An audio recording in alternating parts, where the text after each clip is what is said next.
Другарче, Мики, ово ти е поклон от група Паркети. Група Паркети, благодарен съм до групата Паркети и ги поздравувам. Здрави и среќа да имат и нека среќен и берекетен празник од денешниот празник на Свети Трифун посветен. А на нас нека не е... Лазарите да има повеќе грозде да ти ние да не гладуваме ја и Шопе тога. Ако почнеме да гладуваме ќе избегаме уселената, тука нема и нина. На нас нека не е среќен Свети Асесден. Нека е да много години. Сега ово го замислија, ти на мене ми изволите телефона, сега ти така на мене. Е, да. До мене лично мојот другар, господин магистар на политички и правни науки, мистер Шопе, алијас познат како Чак Норис на... Добро, Шопе, вака, едно скромно интервју, да дадеш експлозивно интервју за целокупна македонска јавност. Конкретно ме интересира што ти леже на твојата душа, затоа што тука си, како што ја забележувам, потиснато од преголемо екстремно ниво на примитивизам и ароганција кај луѓето и недостаток на љубов. Да. Ја малку по-конкретен. Денеска е празник Свети Трифун. Ја прво малку да додам уврска со твоето. Да. Уврска со твоето вчера. Јас сум малку, не многу, али малку сум изненаден од твоето интервју излезе некоја горчина. Значи ја мислиш, ствари, знам дека ти тоа си го одбрал така, знаеш, секој што си прави сам си прави, тоа сме го зборили многу пат. Али излезе некоја горчина. Тоа е дел од мојата природа, ја не можеше да го одбегнам тоа. И ти најверојатно си нешто зафркнат за баншо. Од некој тоа конкретно ти знаеш од да, тоа си останува ти излезе на тебе. Значи тоа ти било на душата, од тоа сум изненадан. Инаку другото се е при. Кај мене сега ја ќе ти кажам кај мене како ја функционира. Кај мене, значи сите порази, више се научи и у поразите да уживам. Затоа што тај пораз те направи посилен да бидеш у нова победа. Да, така е, да. Значи ја не дозволувам, не може право никој да ме знае, само што го погледнам ја у очи човек.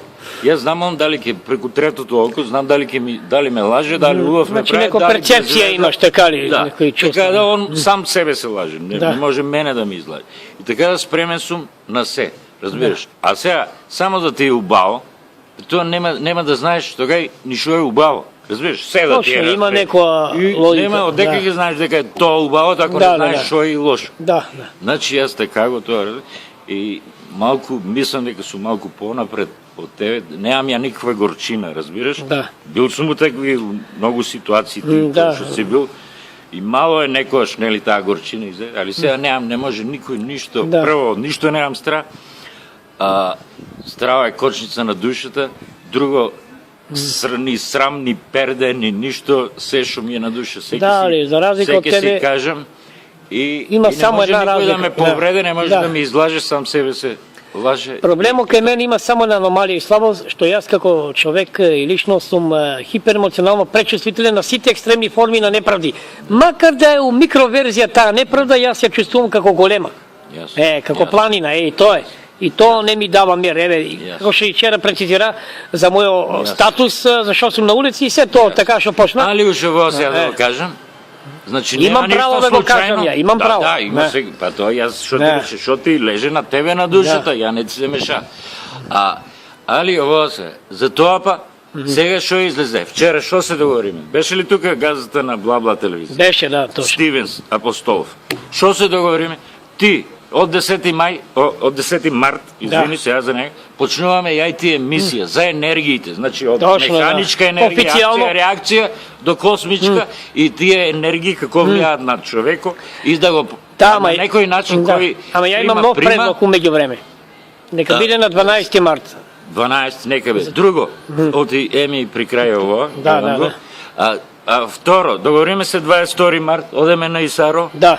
Одеме емисија цела, одеме сешо и бутик и мутик, се тоа вршиме и трето, ти го избра 9 мај, нели ја 9 мај, јас ти гарантирам, ја лично, дека на 9 мај ја и ти одеме у Амстердам, една недела снимаме таму репортажи од диската, од ногните рок-клубови, не такви да гледаме таму Мадам Тисо и Рембрандт, много ме гајле мене и за Ван Гог и за Јанко Пет. Ние одеме у Хард Рок, одеме у Бурбон Стрит Мюзик Бар, одеме у Алто Джез клуб, и така натаму. Да. И уши едно само. Вау! To je Chuck Norris, da znaš. Ајде едно ау такво.